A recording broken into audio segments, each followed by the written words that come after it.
పేరేం పేరన్నా? నా పేరు దినేష్ కుమార్ అన్న. ఏమనుకుంటారు మీరు జూబ్లీహిల్స్ నేను జూబ్లీస్ ఉపకేంద్రంలో ఇక్కడే ఉంటానండి. నా ఇల్లు పక్కనే. ఇంకొకటి నేను చాలా సందర్భాల్లో ఇంటర్వ్యూలో నేను చెప్పానండి, శ్రీశైలం యాదవ్ గారు ఏదైతే కమాన్ కట్టించారు గురుద్వారాది, ఇంకోటి అక్కడ కమాన్ గురించి ఇంటర్వ్యూ ఇచ్చాను నేను. దాంట్లో ఉంది నాది. మొత్తం డెమోలిష్ చేసి ఆ కమాన్ని మొత్తం మాగంటి గోపీనాథ్ గారు ఏదో ప్రతీకారంగా నవీన్ యాదవ్ పేరు వస్తుందని ఆ కమాన్ని కూల్చేయడం జరిగింది. మనం ఎంత ఇష్టపడి ఈ కమాన్ కట్టారో నవీన్ యాదవ్ గారు, శ్రీశైలం యాదవ్ గారు, అదే కమాన్ అక్కడ కట్టాలని కక్షతో ఆయన పేరు వస్తుందని మొత్తం కమాన్ కూలుగొట్టేసి మొత్తం వాళ్ళ మీద దౌర్జన్యం చేసి అంతా పాలిటిక్స్ చేసుకొని ఆయనని మొత్తం ఫైనాన్షియల్లీ కానివ్వండి, పొలిటికల్లీ కానివ్వండి చాలా ఇబ్బంది చేసుకుంటా వాళ్ళని అందరినీ, ఈ ఫ్యామిలీని ఇప్పటి వరకు చాలా టార్చర్ పెట్టాడండి. కానీ మా నవీన్ యాదవ్ గారు ఇప్పటి వరకు ఎంత ఉన్నా కూడా అని ఆయన సోషల్ వర్క్ నుంచి ఆయన మంచిగా ఆయన ఏదైతే మంచితనం ఉందో దానివల్ల ముంగడిపోయి ఈ స్టేజ్కి వచ్చిండండి ఇప్పటి వరకు.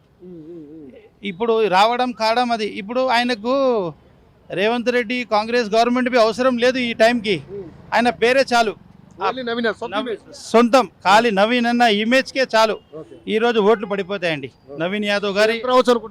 మేమైతే కమ్సే కమ్ అన్న ఒక 40,000-50,000 మెజారిటీతో గెలుస్తామని మా ఒపీనియన్ చెప్తున్నామండి, మా పర్సనల్. ఎందుకంటే నవీన్ అన్న గారు మా అన్న, సొంతం అన్న లెక్క చూసుకుంటామండి. ఆయనకి ఎట్లానో గెలిపేయాలని చూస్తున్నాం మేము.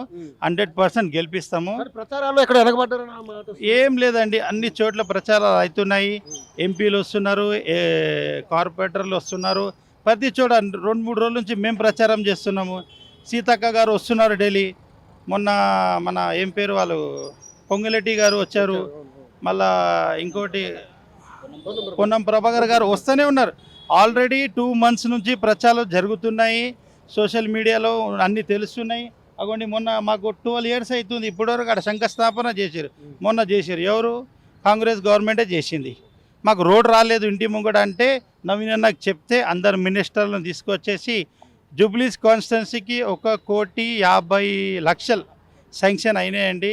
అన్ని అభివృద్ధి పనులు జరుగుతున్నాయి. మనకు డ్రైనేజ్ లైన్లు కానివ్వండి, వాటర్ లైన్లు కానివ్వండి. ఇప్పుడు మేము కార్పొరేటర్ ఇక్కడ ఉన్నారు, వాళ్ళకి చెప్తున్నాను మేడం ఇప్పుడు వాటర్ మంచిగా వస్తలేదు, మా ఇంట్లో రండి. బీఆర్ఎస్ కార్పొరేటర్ ఉన్నారు మా ఇంట్లో, జయదీప్తే గారు. ఇప్పుడు వాటర్ రావట్లేదు మేడం ఇంట్లో మంచిగా అంటే ఆయన కూడా వాళ్ళు ఏం పట్టించుకుంటలేరు.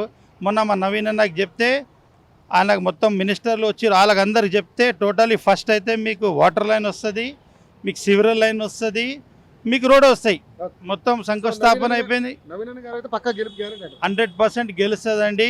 ఇంకొకటి గవర్నమెంట్ ఇప్పుడు ఉందండి, టోటల్ వర్క్ కావాలంటే మీకు కాంగ్రెస్ గవర్నమెంటే రావాలండి. వీళ్ళు ఏమంటారు ఫండ్స్ లేవు ఏం లేవు. ఇప్పుడు 6 ఫండ్స్ లేవనేది ఆయనే కదా రేవంత్ రెడ్డి గారు అంటున్నారు. ఇప్పుడు ఇప్పుడు టీఆర్ఎస్ గవర్నమెంట్ ఇక్కడ గెలిస్తే మాత్రం వాళ్ళు ఏమంటారు ఫండ్స్ లేవంటారు. ఇంకొకటి టీఆర్ఎస్ గవర్నమెంట్ ఇన్ని అప్పులు చేసిందంటే ఆ అప్పులు ఇప్పుడు తీర్వలేక అమెరికానే షట్ డౌన్ అయిపోయిందండి. అంత పెద్ద పవర్ఫుల్ అమెరికానే కదా, అది షట్ డౌన్ అయింది. అది పెద్ద టోటల్ వరల్డ్లో పెద్ద కంట్రీ. తెలంగాణ స్టేట్లో ఎన్ని అప్పులు చేసినారంటే ఇప్పుడు ఆ అప్పులు తీరడానికి టైం పడుతుంది.